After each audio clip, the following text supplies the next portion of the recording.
আসসালামু আলাইকুম। আজ আমি আপনাদের জন্য নিয়ে এসেছি একদম নতুন মজাদার এবং ভিন্নধর্মী একটি মিষ্টি, আর সেটা হচ্ছে তরমুজের লাড্ডু। তরমুজ তো আমরা সবাই খাই, কিন্তু কখনো কি ভেবে দেখেছেন তরমুজ দিয়েও লাড্ডু বানানো যায়? চলুন দেখে নেই কীভাবে সহজ উপায়ে তৈরি করা যায় এই সুস্বাদু এবং ইউনিক লাড্ডু। এখানে আমি একটা তরমুজ নিয়েছি, এটাকে কেটে একটা ব্লেন্ডারের বাটিতে নিয়ে আধা মগ পানি দিয়ে ব্লেন্ড করে নেব। এরপর একটা ছাঁকনি দিয়ে ছেঁকে আঁশ আর আটি সরিয়ে নেব।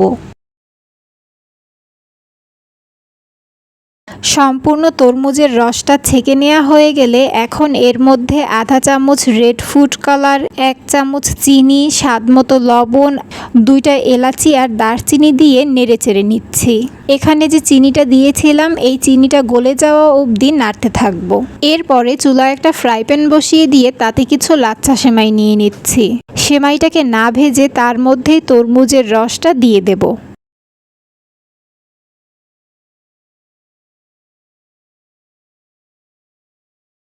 পানিটা টেনে আসলে আরও 2 চামচ চিনি দিয়ে দিচ্ছি। চিনিটা গলে যাবার পর আরও পানি বেড়ে যাবে।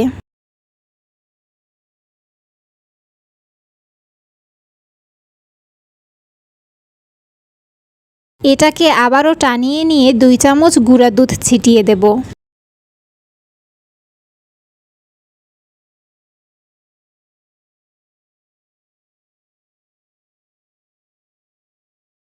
এখন এভাবে ঘন হয়ে আসলে 2 চামচ ঘি দিয়ে দিচ্ছি।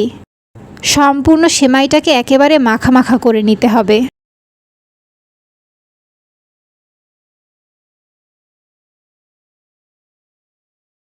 সবশেষে এতে আধা ভাঙা চীনাবাদামের গুঁড়ি দিয়ে আরও কিছুক্ষণ নেড়ে চেড়ে চুলা থেকে উঠিয়ে নেব।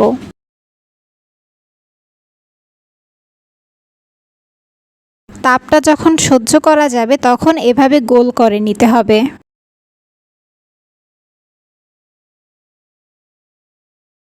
এরপর লাচ্ছা সেমাইয়ের উপর এরকমভাবে নেড়েচেড়ে নিলেই তৈরি হয়ে যাবে তরমুজের লাড্ডু। অবশ্যই এটা আপনি ফ্রিজে রেখে ঠান্ডা করে খাবেন, তাহলে খেতে ভালো লাগবে। এই মজাদার তরমুজের লাড্ডু গরমের সময়ের জন্য একদম পারফেক্ট ডেজার্ট।